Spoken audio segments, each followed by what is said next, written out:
The movie is set in 200 BCE, ancient Greece, where a Spartan elder observes a newborn baby, which looks like Shrek. The narrator explains that if any imperfections are found, then the baby is rejected. As the first baby is green and ugly, it is thrown into the pile down below, which consists of corpses and bones. Baby Shrek not dead, baby Shrek could get revenge soon. The second baby turns out to be of Vietnamese descent, and the narrator explains that he will be adopted by Brad Pitt and Angelina Jolie.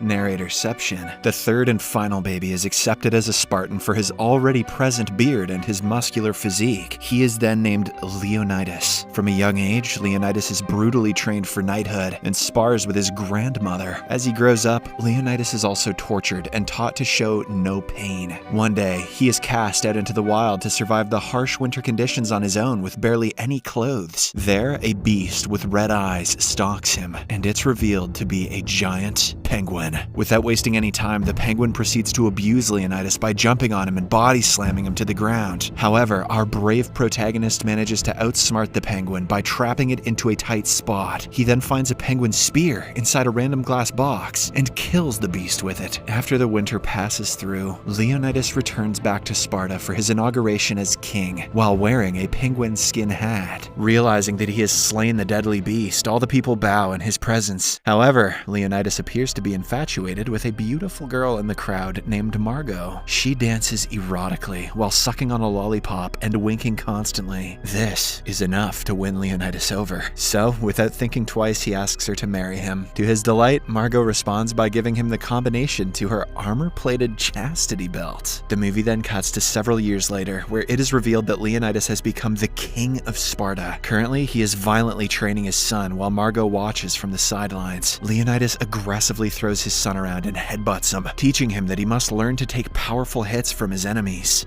Boy. Margot suggests that he do the pile driver on his son, and so Leonidas drives his son's head into the floor. Whoops, I think Margot meant she wanted Leonidas to pile drive her, not the kid. Shortly after, Leonidas' best friend named the Captain arrives there and reveals that the messenger of Persia has come to talk with him. So, Leonidas ends his training with his son and heads to meet the messenger. He then greets his guest with a French kiss, claiming that in Sparta, they shake hands with women and kiss the men. The two of them then hold hands and take a walk. As they continue chatting, the messenger of Persia tells Leonidas that the great Persian king, Xerxes, has taken over the world with his vast army. Now, he wants to conquer Sparta as his last conquest. Hearing this, Leonidas becomes infuriated, so he takes the messenger and his accomplices over to the pit of death. But even there, the Persians warn the Spartans to surrender immediately if they want to prevent the war. In addition, the messenger explains the Persian king Xerxes' demands that the Spartans must build his pyramids, the women will be used as escorts, and the children will work in factories to produce shoes.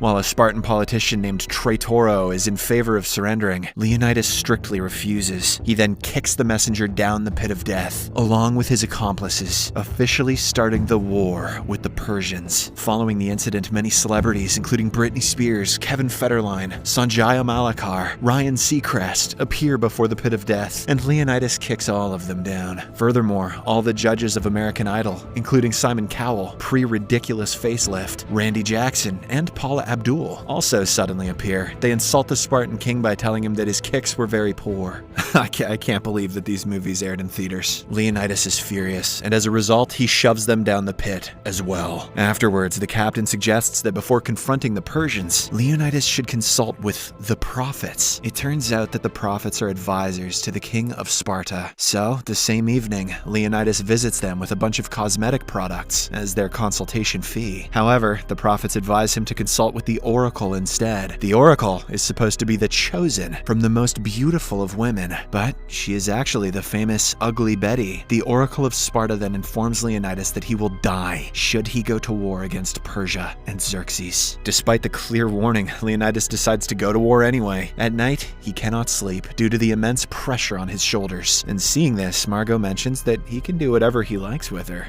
even give her the pile drive. Leonidas likes the idea, but instead of pleasing her, he starts using her as a weight to exercise.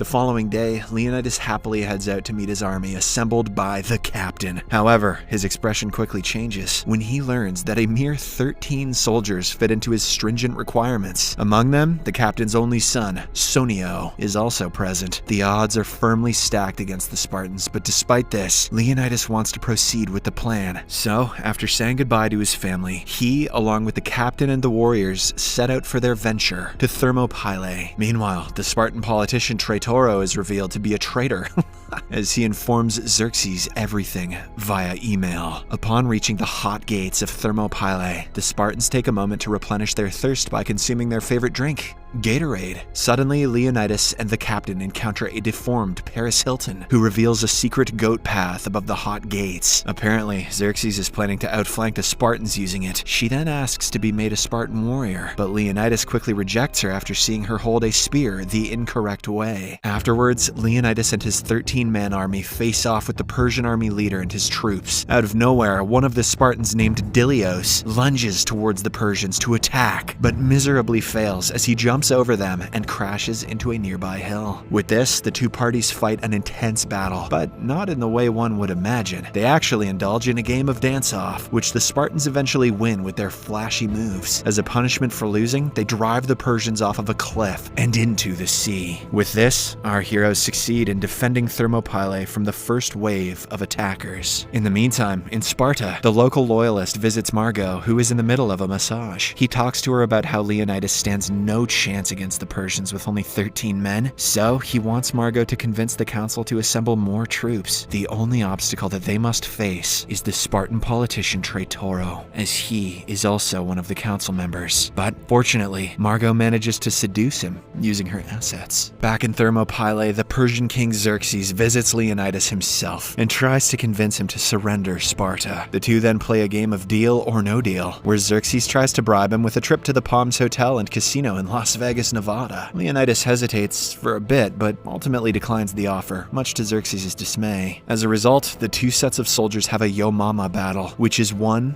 by the Spartans. But unfortunately, during their fight, Dilios gets hit in the face and his eyes are gouged out by one of the Persians. This is...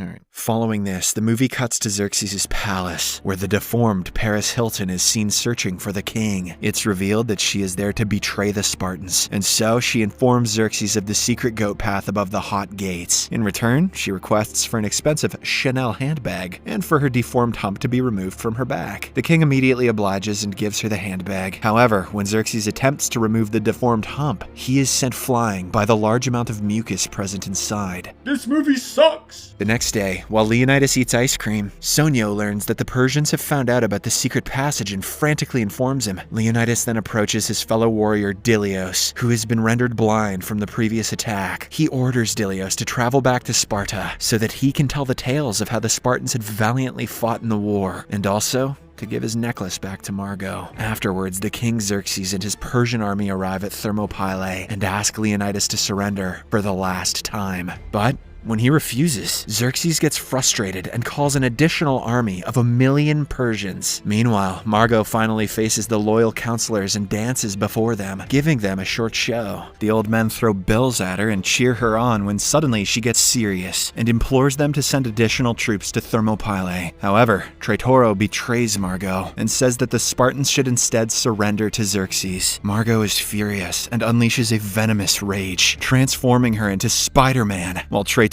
wields the powers of Sandman. The two fight, and Margot ultimately defeats Traitoro by sucking him up with the help of a vacuum cleaner. After his defeat, the counselors finally learn from his phone that he was in fact a traitor to the Spartans. As a result, they decide to send additional troops to aid Leonidas in battle. Back in Thermopylae, the war begins between the two armies. In the midst of the fight, the Persians reveal that they have the Ghost Rider as their secret weapon, but he is easily defeated by Sonio, who puts him out with a fire extinguisher. They also reveal the famous boxer Rocky, who decapitates Sonio in one blow. The captain is enraged, and to avenge his son, he kills Rocky by injecting a dangerous amount of Botox into his head. He then starts celebrating the win by lifting Rocky's boxing championship belt, but right then, Xerxes eliminates him with a spear through the heart. Witnessing this, a furious Leonidas begins chasing Xerxes. The scene resembles a Grand Theft Auto San Andreas-style chase as he hijacks a person's car and starts dancing. After a while, Leonidas gets out of the car bar and finds a crowbar, which he uses to beat a Persian guy to death. Out of nowhere, he then picks up 2 assault rifles and opens fire on some enemy troops. Xerxes runs for his life, but suddenly trips, not being able to handle his own weight. The Persian king then discovers a transformer cube beside him in the sand and picks it up. All of a sudden, he transforms into a gigantic human robot and names himself Xerxes-tron. The Spartans cower in fear while Xerxes-tron shows off his powers by playing a particular YouTube video on his chest screen. After this, he proceeds to attack the Spartans, hoping to win the war once and for all. But when he steps forward, he accidentally trips on his extension cord and falls to the ground. Xerxes dies a painful death, but he also crushes all the surviving Spartans, including Leonidas. Meanwhile, Delios finally reaches Sparta and hands over the necklace to Queen Margot. The latter is devastated to learn that her husband has perished in the war. The movie cuts 1 year into the future, where a blind Delios leads a larger Spartan force to defeat the Persians, but because of his blindness, he loses his sense of direction and ends up leading his army in a completely different location. In the movie's final moments, the Spartans eventually end up in Malibu, California, where they knock down the famous celebrity Lindsay Lohan as she leaves a rehabilitation center.